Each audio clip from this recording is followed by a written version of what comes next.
One of the most expensive things I hear a seller tell me is, let's just start high. We can always come down later.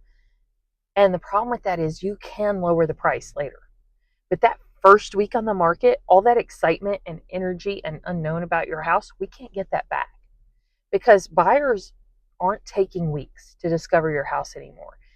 They get alerts online like almost immediately within the first 24, 48 hours. And then they get to compare your house against everything else they could buy. Just like think about getting a computer from Best Buy, right?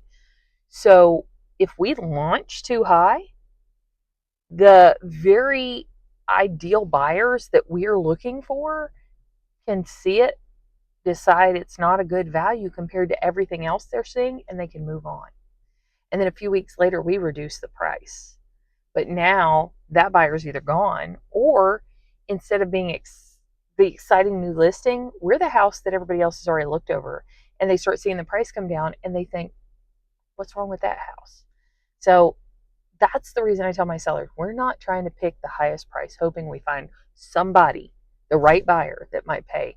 We're trying to choose a price that's going to give us the best chance of creating competition and energy for the house, because competition is what's going to protect your equity, not waiting for one perfect buyer to come find you and ignore all the other options they have.